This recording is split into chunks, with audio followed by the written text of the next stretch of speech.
Phía gia đình bị hại cho rằng sự việc cũng chỉ xuất phát từ chuyện ông Nguyễn Hữu Linh quý cháu nên ôm hôn và thơm chứ không xuất phát từ ý nghĩ xấu. Bạn đang nghe tiếng nói nhân tạo của Trung tâm Không gian mạng Viettel. Theo dự kiến, ngày 25 tháng 6, Tòa án Nhân dân quận 4, thành phố Hồ Chí Minh sẽ đưa bị can Nguyễn Hữu Linh, sinh năm 1958, nguyên viện Phó Viện Kiểm sát Nhân dân thành phố Đà Nẵng, ra xét xử về tội dâm ô với người dưới 16 tuổi. Bạn đang nghe tiếng nói nhân tạo của Trung tâm Không gian mạng Viettel. Tuy nhiên, mới đây, luật sư Trần Bá Học, luật sư bào chữa cho bị can Nguyễn Hữu Linh đã gửi đơn đề nghị trả hồ sơ điều tra bổ sung. Cảm ơn bạn đã sử dụng giọng đọc nhân tạo của Trung tâm Không gian mạng Viettel. Cảm ơn bạn đã sử dụng giọng đọc nhân tạo của Viettel. Luật sư Trần Bá Học cho biết cáo trạng truy tố của Viện Kiểm sát Nhân dân quận 4 chỉ mô tả ông Linh có hôn vào má trái, phải của bị hại chứ không xác định ông Linh có dùng tay sờ mó, hôn hít vào bộ phận sinh dục hoặc trà sát bộ phận sinh dục của mình với bộ phận sinh dục của bị hại. Ông Linh có thừa nhận 3 lần ôm hôn bé gái trong thang máy là sai nhưng không nhận tội dâm ô. Giọng đọc cung cấp bởi Trung tâm Không gian mạng Viettel. Như vậy, chỉ xác định có hôn vào má như thế thì liệu rằng có đủ cơ sở để khẳng định hành vi này là hành vi dâm ô với người dưới 16 tuổi hay chưa? Nó có phù hợp với cấu thành của tội dâm ô với người dưới 16 tuổi hay không? Luật sư Học trả lời VTC sau khi gửi đơn kiến nghị lên Tòa án Nhân dân quận 4. Bạn đang nghe giọng đọc phát hành bởi Trung tâm Không gian mạng Viettel. Camera quay lại hành vi ôm hôn cháu bé 8 tuổi của Nguyễn Hữu Linh. Thêm vào đó, vị luật sư cho rằng theo diễn biến quá trình thực hiện hành vi được camera quay lại thì trên tay ông Linh luôn cầm điện thoại, có lúc lại nghe điện thoại gọi đến. Thời gian thực hiện hành vi tổng cộng diễn ra 3 lần ôm, hôn bé gái chỉ 15 giây. Cảm ơn bạn đã sử dụng giọng đọc nhân tạo của Viettel. Cảm ơn bạn đã tin tưởng sử dụng dịch vụ tổng hợp tiếng nói của Trung tâm Không gian mạng Viettel. Bên cạnh đó, phía gia đình nạn nhân cũng khẳng định hành vi của ông Linh chỉ xuất phát từ việc quý cháu nên ôm hôn. Giọng đọc cung cấp bởi Tập đoàn Công nghiệp Viễn thông Quân đội Viettel.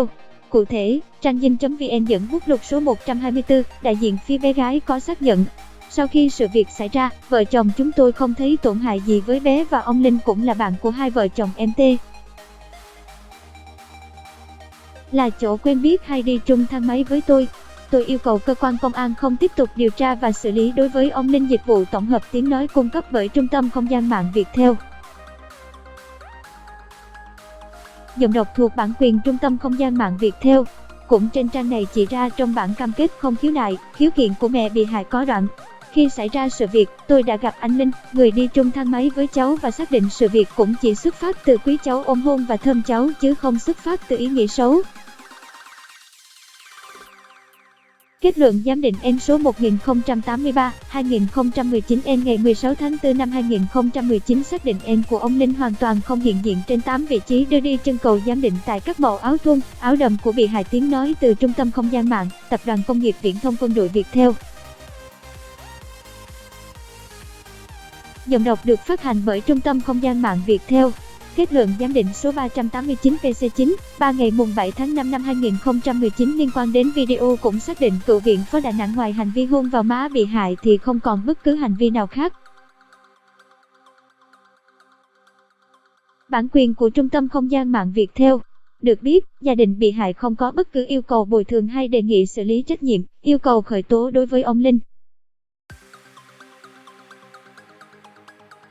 Bản quyền thuộc về Trung tâm Không gian mạng Viettel.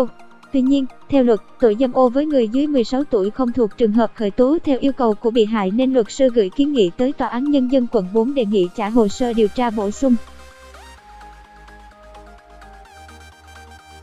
Tiếng nói từ Trung tâm Không gian mạng, Tập đoàn Công nghiệp Viễn thông Quân đội Viettel. Bị can Nguyễn Hữu Linh như đã đưa tin, khoảng 21 giờ ngày mùng 1 tháng 4, ông Nguyễn Hữu Linh đi vào thang máy tại chung cư Galaxy 9, đường Nguyễn Khoái, phường 1, quận 4.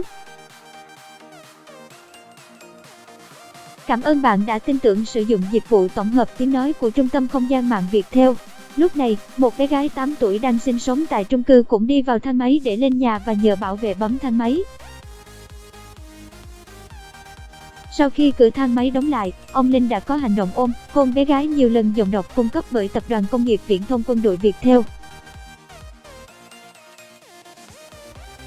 Giọng đọc được nghiên cứu và phát triển bởi các kỹ sư Trung tâm Không gian mạng Viettel. Toàn bộ sự việc được camera an ninh chung cư ghi lại và đoạn clip phát tán trên mạng gây phẫn nộ dư luận. Ngay sau đó, công an vào cuộc điều tra. Lúc này, ông Linh đã rời thành phố Hồ Chí Minh về Đà Nẵng. Bạn đang nghe giọng đọc phát hành bởi Trung tâm Không gian mạng Viettel. Bản quyền thuộc về Tập đoàn Công nghiệp Viễn thông Quân đội Viettel. Tiếp đó, ông bị công an quận 4 mời làm việc. Bị can thừa nhận mình là người đàn ông trong clip và khai tên giả là Nguyễn Văn Hưng, chứng minh nhân dân số 2.003.347 cấp vào tháng 10 năm 2007 tại Quảng Nam. Sau đó, ông Linh thừa nhận hành vi diễn ra đúng như đoạn clip phát tán trên mạng, nhưng một mực cho rằng không sàm sỡ, dâm ô mà chỉ nựng bé gái. Bản quyền thuộc về Tập đoàn Công nghiệp Viễn thông Quân đội Viettel. Ngày 21 tháng 4, Công an quận 4 ra quyết định khởi tố vụ án, khởi tố bị can nhưng không bắt tạm giam ông Nguyễn Hữu Linh. Tiếng nói từ Trung tâm Không gian mạng, Tập đoàn Công nghiệp Viễn thông Quân đội Viettel. Giọng đọc cung cấp bởi Tập đoàn Công nghiệp Viễn thông Quân đội Viettel. Sau đó, Viện Kiểm sát Nhân dân quận 4, thành phố Hồ Chí Minh đã ký ban hành cáo trạng chuyển sang Tòa án Nhân dân quận 4 để truy tố ông Nguyễn Hữu Linh, nguyên Viện Phó Viện Kiểm sát Nhân dân thành phố. Tiếng nói từ Trung tâm Không gian mạng Viettel. Đà Nẵng, ngụ thành phố Đà Nẵng, theo khoản 1, điều 146, Bộ luật hình sự 2015 về tội dâm ô đối với người dưới 16 tuổi với khung hình phạt cao nhất là 3 năm tù giam và cấm hành nghề hoặc làm công việc nhất định 1 đến 5 năm.